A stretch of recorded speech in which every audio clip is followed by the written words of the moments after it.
Hello everyone and welcome back to Whisky Wednesday. Today, a whisky review that I've promised you all for quite a while. Ashamedly, I don't even think Joe reviewed this, but we are doing Four Roses Single Barrel, which now comes with this rather handsome sort of leather neck tag. Four Roses, a bourbon distillery which kind of needs no introduction.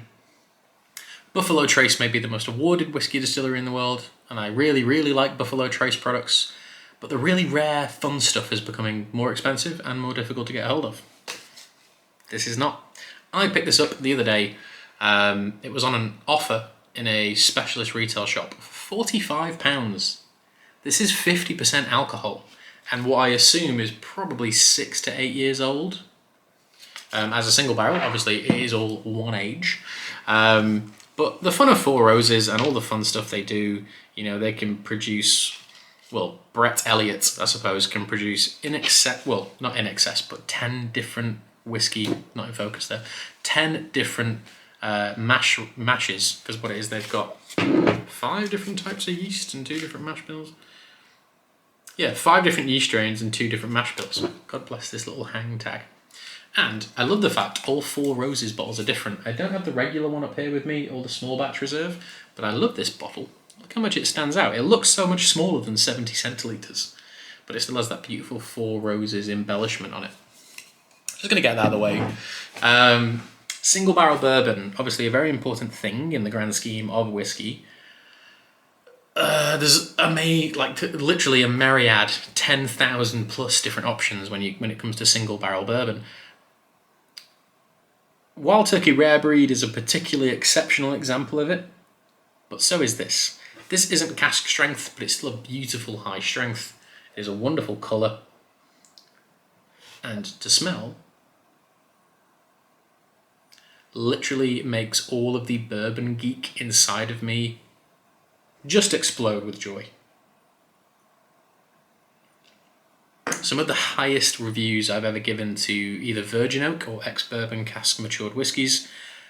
The noses on those whiskies are literally featured inside this, and you can still pick this up for less than £50 a bottle. That in itself is amazing. The nose. Let's talk about the nose. So for those of you that like cocktails, we made the Toki cocktail last week, the highball. I don't think this would do particularly well in a highball, but in an old-fashioned, it literally just smells like an old-fashioned. You can get those beautiful top gingery notes of Angostura bitters, that slightly bitter gentian thing it has with it. There is an amazing smell of like candied orange or orange peel, literally running through the depth and the core of this whiskey.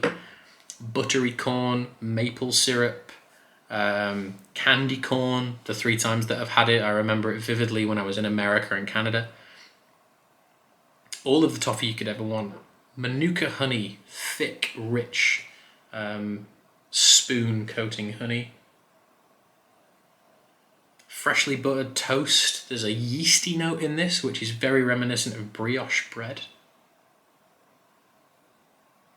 Cinnamon sticks. Not a huge cinnamon fan, but with all the sweetness going on in this, that's very complimentary. Mace, allspice, Christmassy things. It almost delves into sherry cask influenced. And then you get that little bit of pepper, that kind of sprinkling of fresh pepper on the top from the ABV and the virgin oak that is influencing in this whiskey. And in all honesty, I don't think Brett Elliott can do any wrong. I think he's just an incredible individual.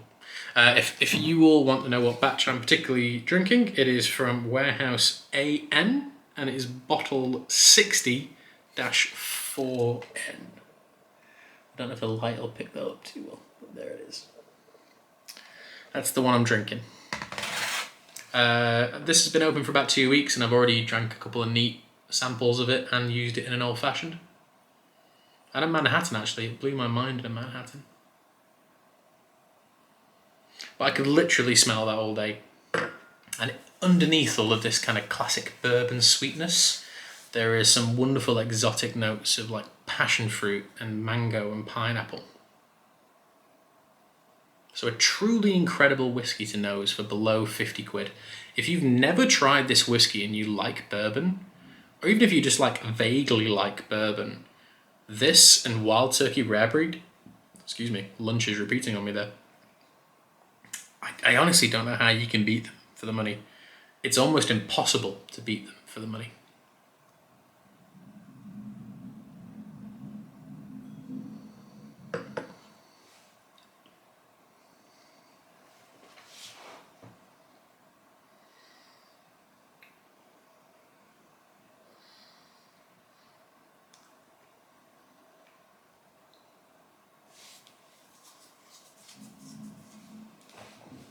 Apologies if you can hear any noise outside.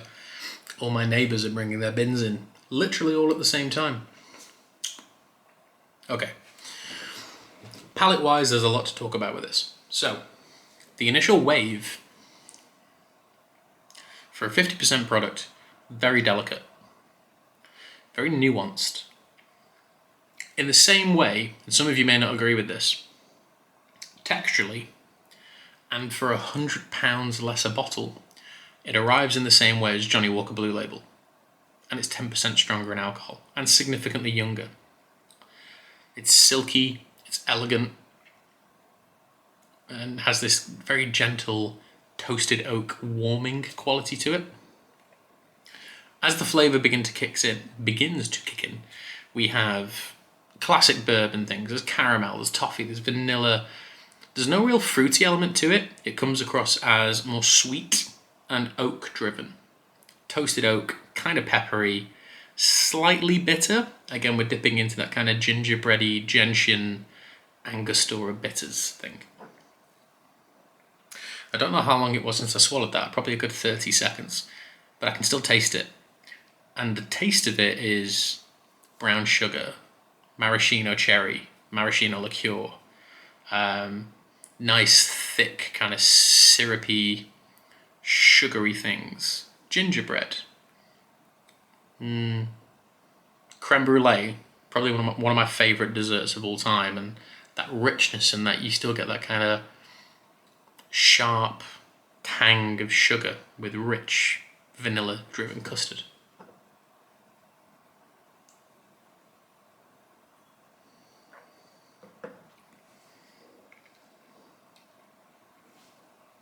Because we've not done it yet. Again, light in this room isn't fantastic, but you can see how it coats the glass. Weirdly enough, there's also almost a root vegetable note to this. Think of how sweet, if any of you have ever been like vegetable picking with fresh root vegetables, specifically a carrot. I know this is very unusual, but there is almost like a carotene sweetness to this. Fresh, raw, sweet vegetation, but still backed up. And I don't think that's too much of an unusual note, because there's also like a tobacco leaf cigariness to this single barrel too, and I find those two very complementary.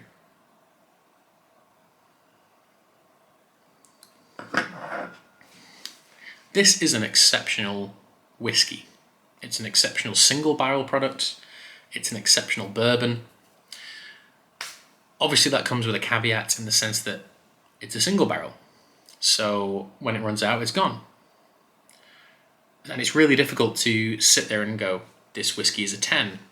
Because much like many whiskies of the past, Lafroig 10 Sherry, Kilkerran 12-year-old, Woodford Rye, what else have I given Whiskey of the Year to? Many, many things. Things that were mostly things that tend to be over £100 a bottle. It's only recently where it's fallen below 100. I would love to give this a 10, but not all of you are going to have access to this bottle. But this genuinely could be my Whiskey of the Year. I've bought 2 bottles of it. One is open, one is sat kind of in that unit over there. And I think it is one of the most genuinely, incredibly, a lot of adverbs, well put together single barrels you can dream of. Now, is putting a single barrel in a bottle difficult? No, of course it isn't. You try one barrel, it tastes amazing, you bottle it. but it's the work that goes into that product beforehand. No single barrel whiskey is ever distilled to be a single barrel whiskey. You make the distillate as well as you can to the standards you have. You place it into a very, very good quality virgin oak cask or a sherry cask or a bourbon cask or whatever, and then you just sit there and wait for it. So no single barrel is ever made with the designation of being picked as a single barrel. But the work that's gone into this product and how it's been bottled, incredible. So I'm going to give it a 9.5. It is, to memory, because Wild Turkey Rare Breed isn't a single barrel, it's a small batch product. And that is an amazing product. And I think I also gave that a 9.5. But this is genuinely on par with it. It is not cash strength, but that isn't the be-all and end-all for me. But it is still an incredible, outstanding, shining light when it comes to single barrel bourbon, and some of the not particularly good stuff that's been released this year in single barrels too. But yes, overall, 9.5 out of 10, and something which you should all get your hands on. This batch is available in the UK, so to show you that again, Warehouse AN, and then it is barrel number 6060-4 November. If you find it, get hold of it. It's incredible. It's a 9.5 out of 10. Quite possibly whiskey of the year in terms of affordability. Although we've had Black Bull 12-year-old, we've had some more expensive 10 out of 10s, but those expensive whiskies, especially in this time of year and the things that are happening in the UK and Europe, aren't particularly applicable. So we have to think about that very seriously. But overall, exceptional product. I've ranted on a little bit, I do apologise. But thank you all for watching. That's Four Roses Single Barrel, and I will see you all next week. Cheers.